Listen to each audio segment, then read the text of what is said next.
कर्म करो, अच्छा करो, नेक कर्म करोगे उसका आपको अच्छा मीठा परिणाम मिलेगा, शांति मिल जाएगी, संतोष हो जाएगा, दुख दर्द पीड़ा की चिंता परवाह नहीं है। प्रभु की इच्छा, उसकी रजा को समझ जाओगे कि ऐसा होना ही था। आप सभी को राधा स्वामी। अगर आप भी ज़िंदगी में सच्ची दौलत पाना चाहते हैं तो आप इस सत्संग को पूरा सुनिए। सत्संग में महाराज जी ने बताया कि हमारी सच्ची दौलत क्या है और हमें उसे किस तरह प्राप्त करना है। और साथ ही महाराज जी ने ये भी बताया कि अगर हमें अपने घर परिवार में, अपने गृहस्थ जीवन में सुख शांति रखनी है तो हमें किन बातों का ध्यान रखना चाहिए और हमें किन बातों को अपनाना चाहिए। तो चलिए आपका कीमती समय न लेते हुए सत्संग को शुरू करते हैं। सत्संग को पूरा सुनकर पुण्यभागी अवश्य बनिए। राधा स्वामी। जिलानी साहब की कहानी नहीं सुनी? एक महात्मा थे जिलानी साहब, उनके पास किसी दूसरे एक शहर से लोग आके कहते जी हमारे मठ के लिए या हमारे मंदिर के लिए हमें भी कोई पीर दीजिए। कई बार आए वो कोई पीर देना, और देवयोग से उस दिन भी कुछ आए हुए थे, और उनके पास एक घोड़ा था बहुत अच्छा। तो रात को चोर आ गया, उसके घोड़े को चुराने के लिए, सर्दी का मौसम था, अब घोड़े को चुराने के लिए आया तो घोड़े के पैर बांध रखे थे। तो क्या किया कि चोर अगले पैर खोलता है तो पिछले पैर बंध जाते हैं, पिछले खोलता है तो अगले पैर बंध जाते हैं। अब सर्दी का मौसम, ठिठुर की उंगलियां खुलना भी रह गया। उसने सोचा कि थोड़ी देर हाथ गर्म करके फिर दोबारा खोलूंगा। उसे दोनों हाथ अपने दोनों बगल में देके और घोड़े को घास डालने वाली, गांव में तो खोर कहते हैं, सर्दी थी ना, उसमें मुंह डाल लेट गया, उसको नींद आ गई। सर्दी थी, थोड़े हाथ गर्म हुए, मुंह डाल लेटा, उसको पूरी रात उसमें घोड़े के साथ खोलने बांधने में लगे रहा। नींद आ गई, सुबह का टाइम हुआ, महात्मा घोड़े को चारा डालने के लिए आया, देखा तो बोला भाई तू कौन है? अब वो भी बेचारा सच्चा था, खड़ा होया, बोला जी चोर हूँ।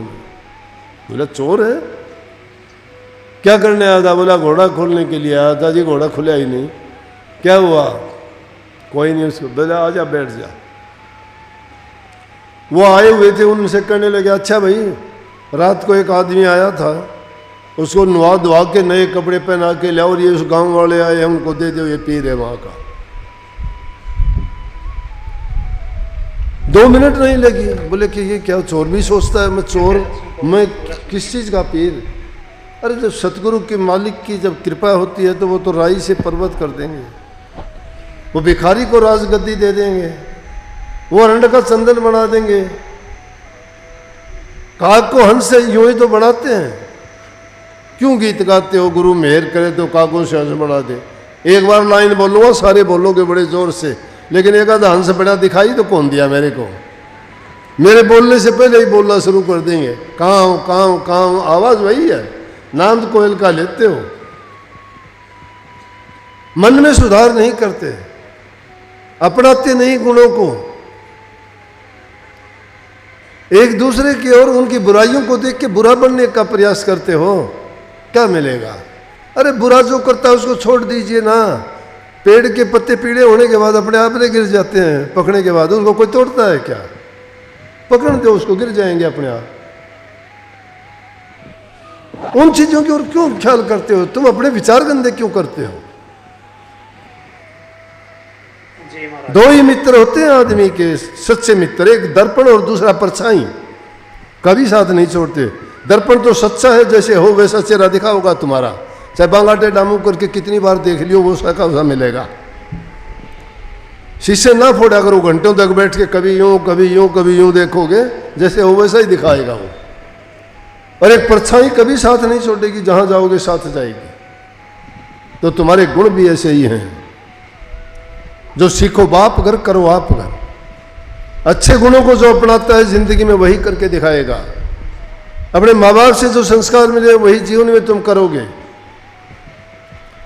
भक्ति नाम की तो महिमा कहूंगा तो 2 मिनट की बात से भाई बता दूंगा कि ये रूहानी दर्जे है। ये 500 गणेश बहुत लोग सीख रहे हैं, बड़े गीत गाओ, बड़ा शब्द का नाम लेंगे, बड़ी धुन समझाएंगे, बड़े उनके रूहानी दर्जे बताओगे सबके सब। कोई अनंतनाथ का नाम लेगा। अरे करना क्या है? करके देखा, आजमा के देखा कभी?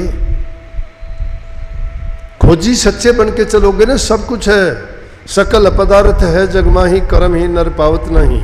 कर्म से हीन हो, कर्म करते नहीं हो। कर्महीन वो होता है जो कर्म नहीं करता। जो कर्म करता है उसका फल मिलेगा उसको। कर्म करो, अच्छा करो, नेक कर्म करोगे, उसका आपको अच्छा मीठा परिणाम मिलेगा।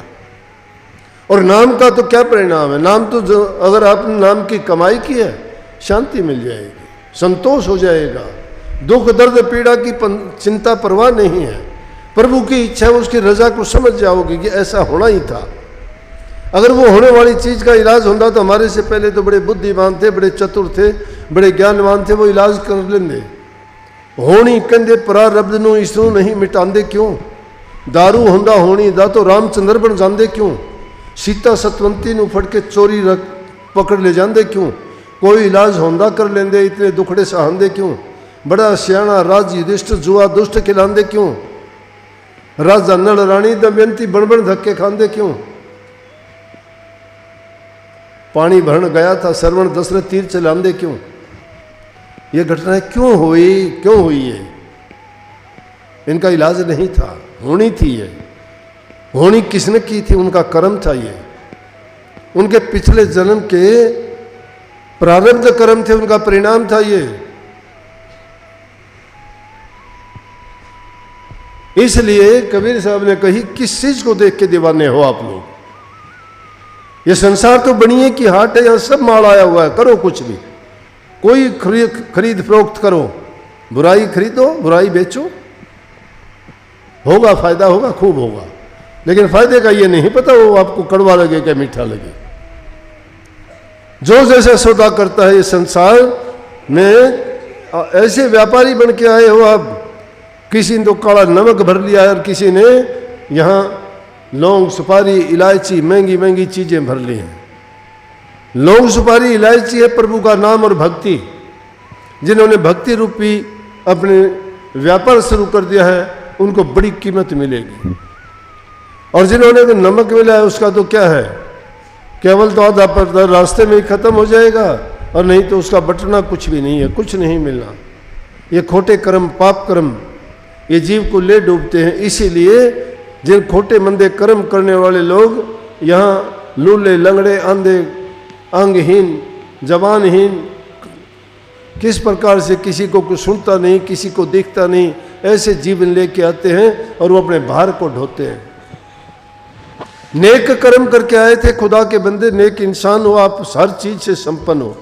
प्रभु ने आपको बड़े बड़े तोहफों से नवाजा है, हर प्रकार से आपको कितना सुंदर शरीर दिया है, और उसके बावजूद हम उस प्रभु का एहसान को भूल जाते हैं। उसको भूले से भी कभी याद नहीं करते। इस दुनिया के मेले में खो गए हैं, भूल गए हैं क्या करना था, क्या करना था, क्या कर रहे हैं।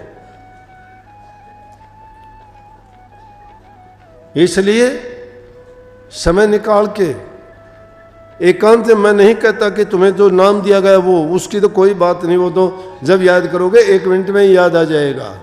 रास्ता अच्छा पकड़ो आप, जो रास्ता सही पकड़ लेगा वो कोई बात नहीं, पैदल चलो, आहिस्ता चलो, बैठते उठते चलो, मंजिल पे जा लेगा। वो रास्ता सही है, गलत नहीं है।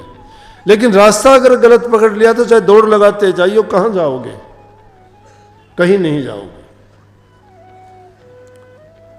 चोट भी खाओगे, समय भी गवाओगे और अंत में कुछ नहीं पाओगे। लेकिन अगर सही रास्ता आपने पकड़ा है, आप सत्संगी हो, अपने जीवन को ऐसा बनाओ। पहली चीज़ है माँ बाप बूढ़े बुजुर्ग की इज्जत और कदर किया करो, उनका सम्मान किया करो, उनकी सेवा करोगे, वो खुश होके जब अपने मन से आपको सच्चे दिल से आशीर्वाद देंगे, दुनिया की कोई ताकत नहीं कि उनके बताए हुए और दिल से दिए हुए आशीर्वाद में कोई भी इतना भी छेक कर दे या कमी कर दे।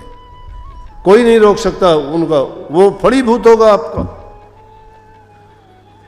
बूढ़े बुजुर्ग दीन गरीब की सेवा करो, तन से मन से धन से, तुम्हारी सामर्थ्य उसी से करो।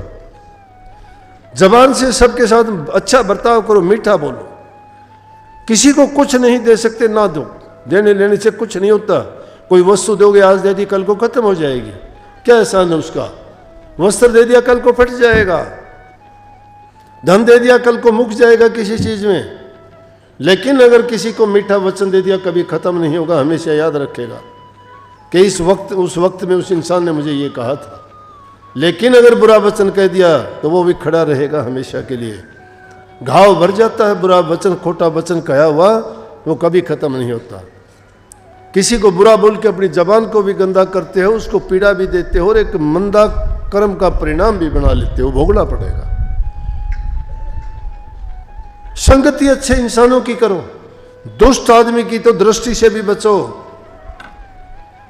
इसलिए महापुरुषों के दर्शन करने कहते क्यों आए? दर्शन करने।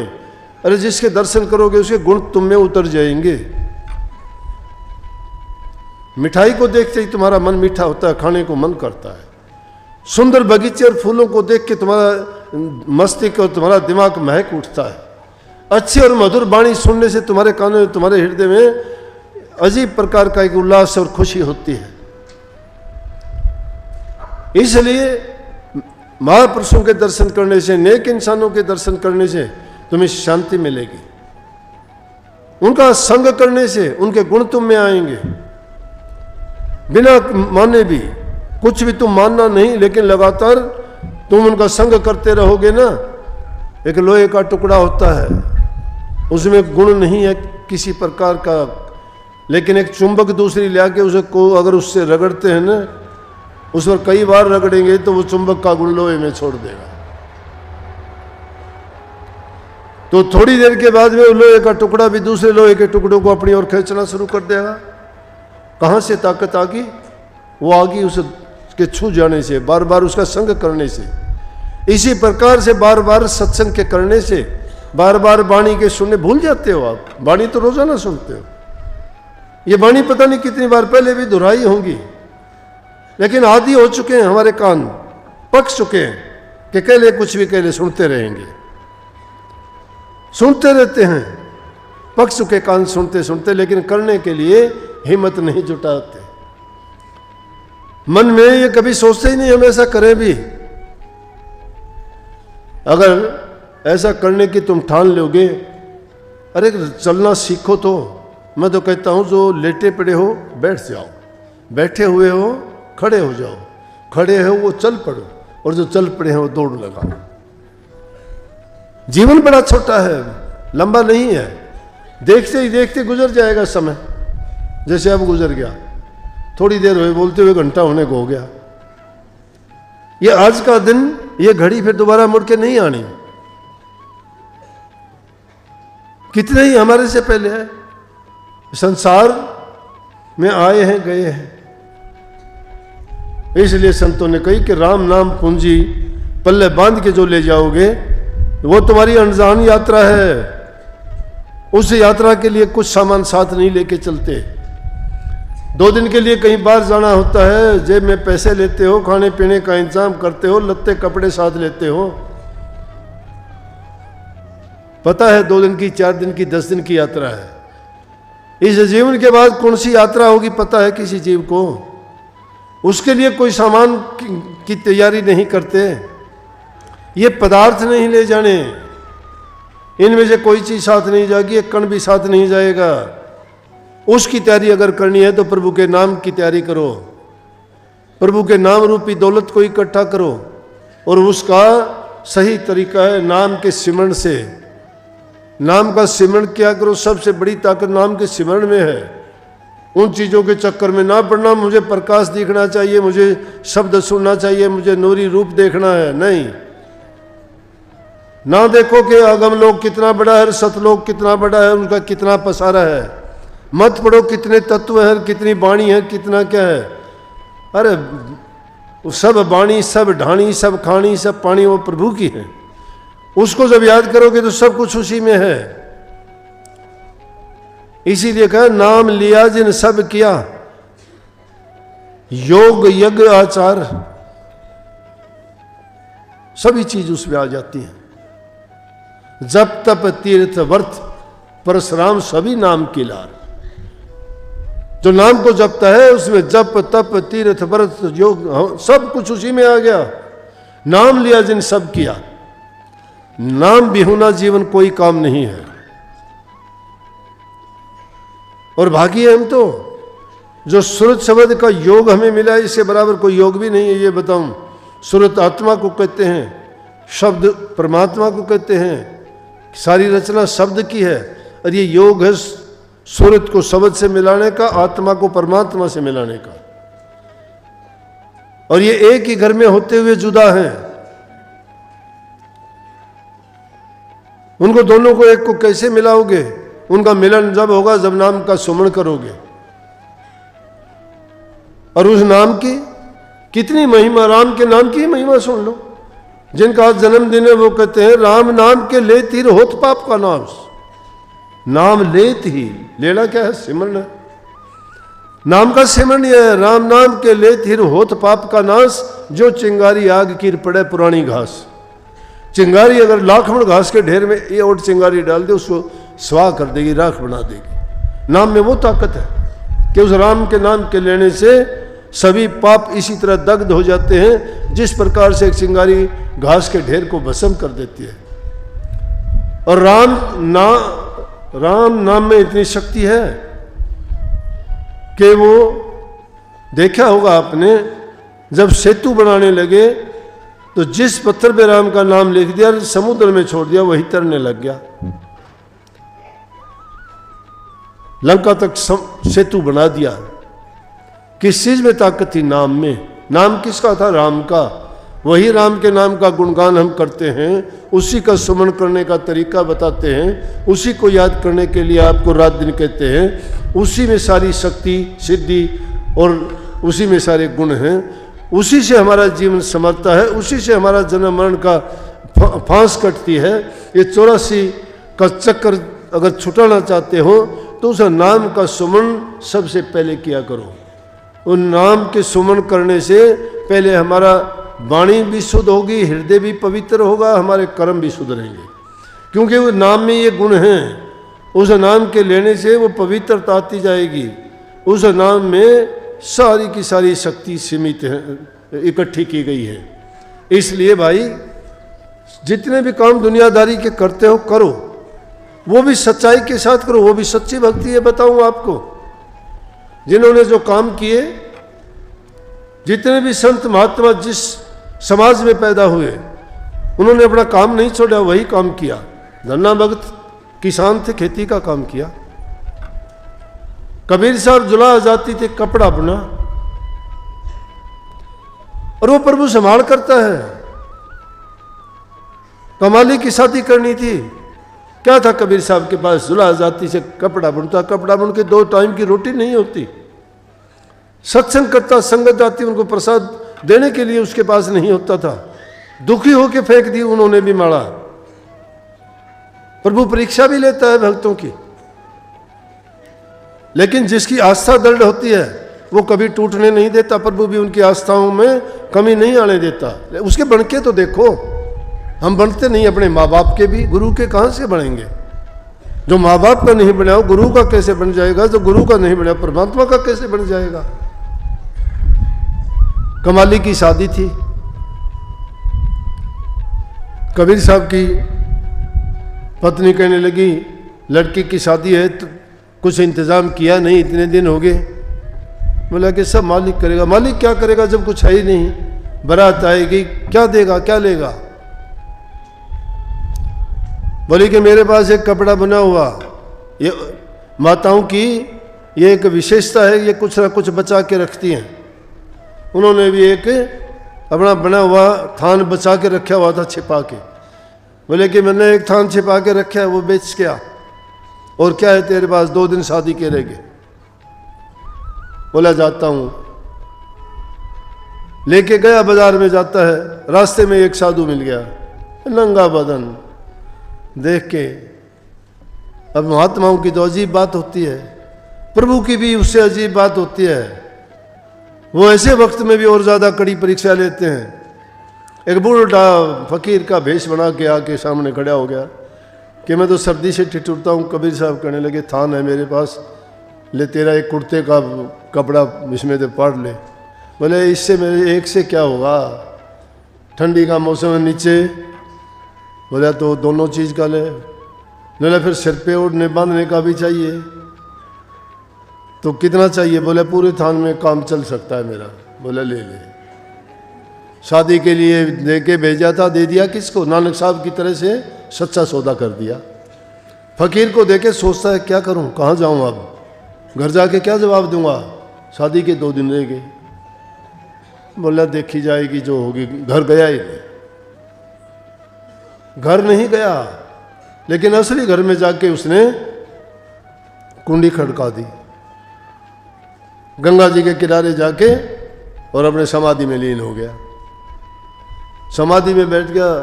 मालिक ने ऐसी कृपा की, पीछे से बड़े सारे लत्ता कपड़ा सामान खाना पीना सब लेके गाड़ी भर के आगे। सामान देख के पूछने लगी कि ये सामान। बोला कि कबीर साहब बोले मुझे तो अभी काम है और सामान घर पहुंचा दो। सामान के बाद में खुद कबीर साहब प्रकट हो गए। जितने बराती आए सबको पैसे भी बांटते हैं, भोजन भी सबको कराते हैं, खुद पत्तल ठाते हैं, खुद उनको भोजन। सारे देख के हैरान। जब वो पूरा काम हो लिया तो लोग कहते ज़्यादा, बोले भाई धन्य कबीर, शादी करे तो ऐसी करे, इसके पास था कुछ भी नहीं, 2 दिन पहले इसने क्या कर दिया। या घर वाले खुश, घर वालों को तो कबीर घूमता हुआ दिखाई दे। बोले चलो शादी के बाद पूछेंगे इसने क्या किया। हम इसके बाद उस थान में तो ऐसा हो नहीं सकता, किसी को ये कर्जा लेके आया है, कर्जा कैसे उतारेगा, लेकिन बाद में पूछेंगे इससे। जब देखा सारा काम करने के बाद सारे इधर उधर हुए तो कबीर साहब के बारे में तो पता, कबीर साहब तो है ही नहीं वहाँ कहीं भी। ढूंढा, जाके देखे तो गंगा जी के किनारे बैठे, वहाँ से पकड़ के लेके आए। बोला क्या बात है? बोला कि शादी बहुत अच्छी हुई, तू यहाँ आके बैठ गया शादी करके, और भी तो हिसाब किताब करने थे किसी के। बोला शादी? मतलब शादी में था ही नहीं। बोला शादी किसकी? बोला कमाली की शादी थी। बोला मैं तो था ही नहीं वहाँ। बोला क्यों? देश ने देखा है, क्यों किस बात के लिए झूठ बोलता है? कबीर साहब समझ गए कि जिसका आसरा ले रखा है वो सच्चा मालिक सबकी सुनता है, लेकिन जिस इंसान का खुद का ही विचार डामाडोल हो उसको कौन संभालेगा? उसको तो इंसान भी इतबार नहीं करेगा। तो प्रभु उनके काज संभालने के लिए खुद आता है। उनकी लड़की की शादी कर दी, सारा सब कुछ कर दिया। कबीर साहब कहने लगे कि ये उस दाता की कृपा है, मालिक की कृपा है, मैं नहीं था। और मेरा रूप धर के देखो, हम भक्त लोग उस मालिक को किस किस रूप में कैसा कैसा कष्ट देते हैं। वो एक रूप नहीं है, इसीलिए तो वो शब्द गाया करो ना, धन धन तेरा के याद किया वहाँ पाया गुरु जी थारा, योग योग योग सवाया। कि जहाँ याद करते हो वहीं आता है, लेकिन याद नहीं से कि यूँ तो कदे भूले थे भी याद को नहीं करो। एक दिन जब आफत आके टूट के पड़े, हे मालिक, हे दाता, हे कृपा, हे तेरा देख कबीर का यो करा, नानक का यो करा, कमाली का ये किया, मेरा भी करा, कि फिर कैसे करेगा वो? उससे तो पक्की दोस्ती करो, पक्की यारी लगा लो। पक्की यारी लगाओगे वो कभी आपको धोखा नहीं देगा। हम धोखा दे सकते हैं, उनका तो धोखे से लिया हुआ नाम भी अपना पूरा फर्ज निभाएगा। इसलिए सब चीज़ों को भूलो, नाम को ना भूलो। सब चीज़ों को भूल जाओ, नाम को ना भूलो। उस नाम को याद रखो, हमेशा याद रखो। किसी को सुनाना नहीं, किसी को कुछ देना नहीं, तुम्हारा कुछ घटता नहीं।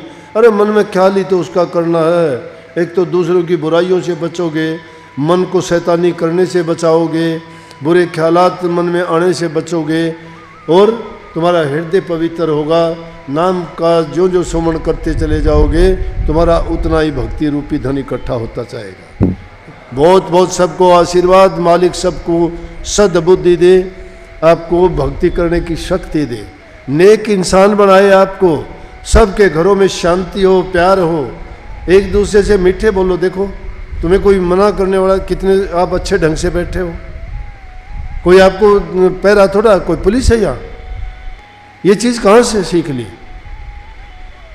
ये प्रभु के नाम का ही गुण है। ये भी वो इसी प्रकार शांति कर देता है। देखो इतने लोगों में एक आदमी बोलने लग रहा है, बाकी शांत है सब। प्रभु का गुण है कि नहीं? अरे उनका ये नाम लेने से ही, जबान का नाम लेने से इतना ये प्रभाव दिखाई देने लग रहा है। अगर तुम वास्तव में उसके नाम की भक्ति करोगे तो तुम्हें कितना सुख मिलेगा वो आप सोचो। इसलिए हर पल मालिक के नाम को याद रखा करो। वो तुम्हारा कवच बन के हर हालत में आपका साथ देगा, संभालेगा। मालिक आपको सबको सुख, शांति, समृद्धि, खुशहाली दे। बहुत बहुत आशीर्वाद। सत्संग को पूरा सुनने के लिए आपका बहुत बहुत धन्यवाद। हम आशा करते हैं आपने सत्संग को बड़ा ही ध्यान से सुना हुआ। कृपया सत्संग में जो जो प्रवचन बताए हैं उन प्रवचनों को अपने जीवन में अवश्य उतारिए, ताकि आपका जीवन सुखमयी और सफल हो सके। और अगर आपको महाराज प्रवचन अच्छे लगे तो कमेंट में राधा स्वामी लिखकर उन्हें भागी अवश्य बनिए। मिलते हैं जल्दी एक नए सत्संग के साथ। तब तक के लिए राधा स्वामी।